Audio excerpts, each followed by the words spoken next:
Dr. Zakir Naik, Mohammad Hijab, and the likes of these people, they say that if you don't wear hijab, the the chances of you getting exploited or molested actually increases.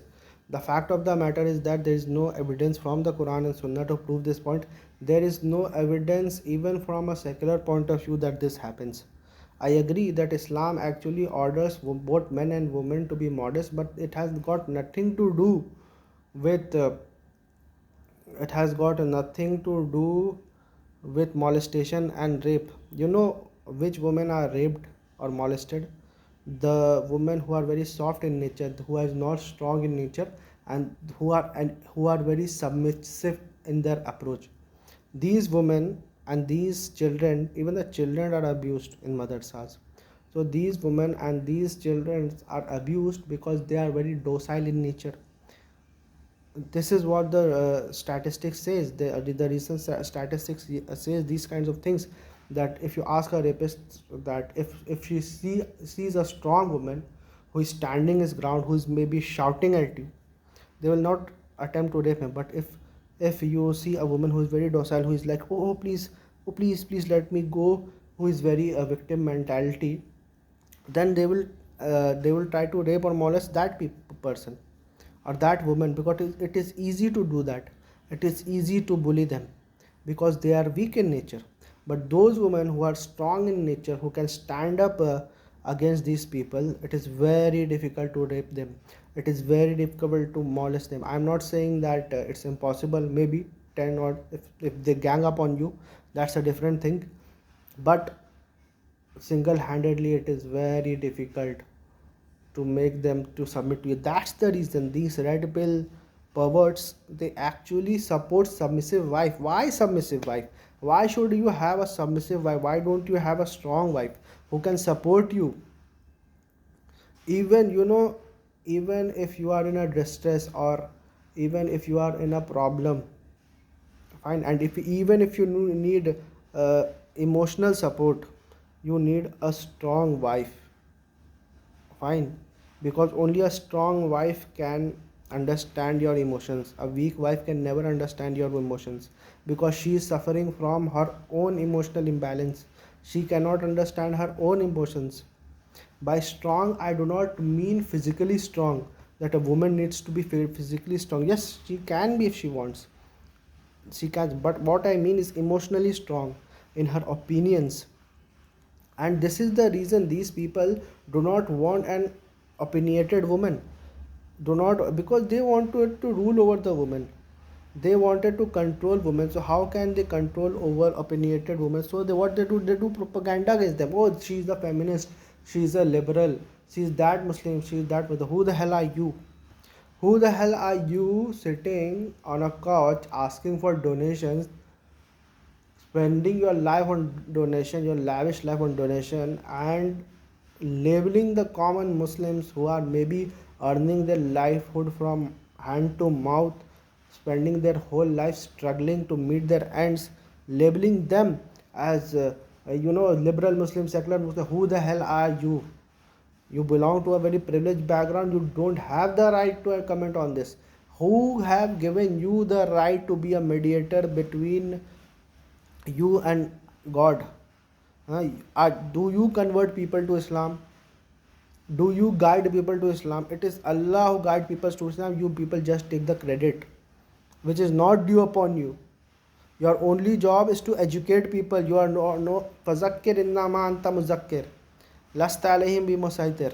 That your job is to present the truth. You are not a daroga upon them. You don't have the right to label people just because you have a mic and petrol dollars are spent on your media, whatever you are trying to propagate, which was actually haram by your scholar a few decades back.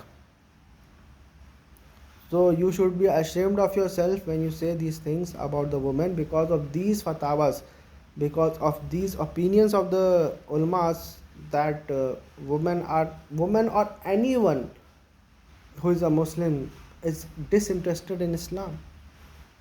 Disinterested in Islam. Because of these people are running away from Islam. These people are actually making you ex-Muslim. These people are producing more ex-Muslims than than a good Muslim. A good Muslim is always a good human being. A good human, a good if a good Muslim is not a good human being, then he is not a good Muslim at all. So these people are not propagating people to be good. They are just propagating the people to be dogmatic as possible. You can see the recent videos of Asim Al Hakim or Zakir Naik or just, see, I used to respect Dr. Zakir Naik, but I feel that there is no point defending him. Yes, he had done something good, but at this point of time, I don't think that uh, they should. We have more worshipper of Dr. Zakir Naik than critic of Zakir Naik. When there were more critics of Dr. Zakir Naik, Dr. Zakir Naik stayed very humbled.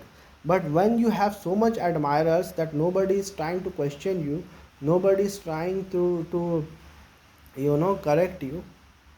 What have you corrected in these decades?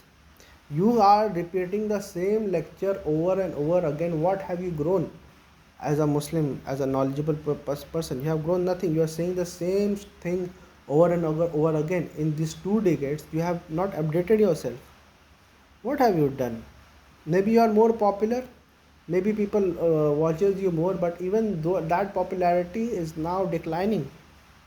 And this is something, unless you reinvent yourself, unless you update yourself, if you don't update yourself, you will be removed from the scene. And this is what I feel, that these kinds of scholars are actually maligning the image of Islam. You can read the comments and you can say that and I am talking from a common Muslim perspective. I am not saying that you need to please the Islamophobes out there. You are producing the Islamophobes, yeah. The problem is that every action has an equal and opposite reaction. You are producing Islamophobes. This is the problem. This is the problem that we are facing right now. Because of people like they are leaving religion. So people should speak against you. These traditionalist scholars, people should speak against that. And we are not here to worship scholars, we are here to worship God. And no matter what, we will speak the truth. And the problem with the truth is that you cannot increase the truth, you cannot decrease the truth. Truth is very subtle, very apt, and it needs to be spoken over and over again until it drills the mind. Also, I would like to say that people who speak the truth are very few in numbers. They are not large in number, they are not in majority. Allah subhanahu wa ta'ala says that if you follow majority of this mankind, you will get misguided.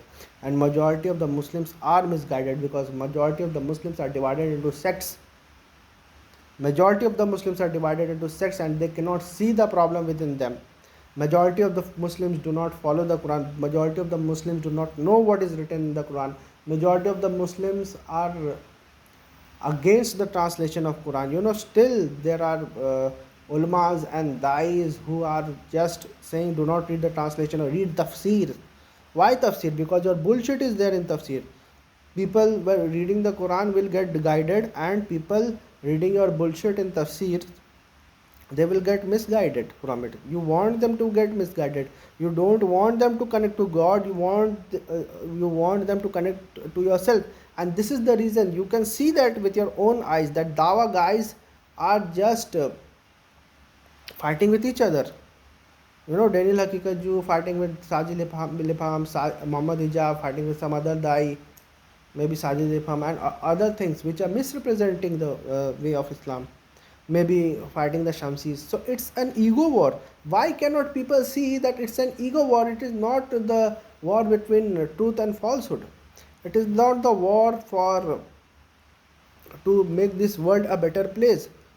No, it is not a war to do that. It is a war so that people worship me. And even the person who is doing this, he does not realize that what he is calling towards is not worshipping God. He is actually calling towards worshipping the tradition, worshipping the ulmas. Why can't people just see it with their own eyes? Or their eyes are blind, or their hearts are locked as the Quran says? Why can't just people see that?